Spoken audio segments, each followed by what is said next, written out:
The Call 7 investigators uncovering something at the Department of Corrections that may surprise you.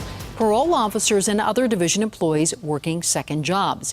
New at 10, Call 7 investigator Teresa Marchetta asking if this could be contributing to the parole department's performance. But we're not getting solid answers. When high-risk parolee Evan Ebel dropped off the grid unsupervised, committing 2 murders, we wanted to know how that could happen. How could a dangerous career felon simply go unaccounted for?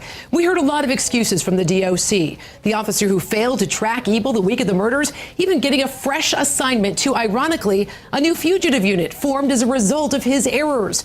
We heard from sources within parole that same gang unit officer assigned to Ebel had a second job, and I've learned he's not alone.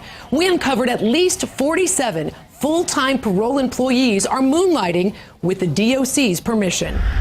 Security guards at Pepsi Center, servers at a local bar, even a real estate agent. One parole officer even putting in hours at a McDonald's. We received a total of 47 permits for outside work granted by the parole division this year. The official forms for second jobs are supposed to be filled out and approved every year, some requiring 7-day-a-week responsibilities like this dog breeder. Not exactly the type of jobs you can walk out on when you get a call one of your parolees is on the run. The majority, 26 in all, parole officers, including those assigned to the specialized gang unit and team leaders, demanding jobs requiring around-the-clock availability. The DOC won't let the interim parole director, Steve Hager, sit down for an interview.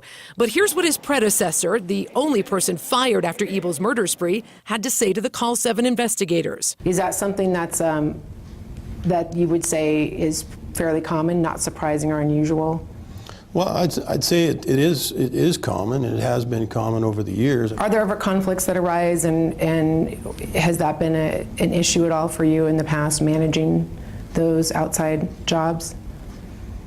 No, I really can't recall really any issues that come to mind. Now, there's some indication, some serious indications that there have been lapses of an egregious nature. Our series of Call 7 investigations now prompting questions from State Representative Daniel Kagan. How have those been addressed? What has the Department of Corrections already done to improve the situation and make sure these lapses don't recur? How is the public safety being protected? These are the important questions that we want concrete answers to, and we're going to insist on them. The chair of the House Judiciary Committee will ask those questions during hearings at the state capitol Thursday and Friday. He tells me the topic of how employees are accountable for their time will be on the agenda.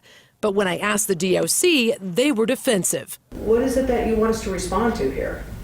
I don't think we're getting there, and it feels like we're fishing around. So I'm not fishing for anything. Answering your questions. I'm trying to understand what. All right. I'm trying to understand what a CPO does and what flexibility they have and what checks and balances are in place to make sure that their primary responsibilities are done to the best of their ability or to the expectation of their supervisors.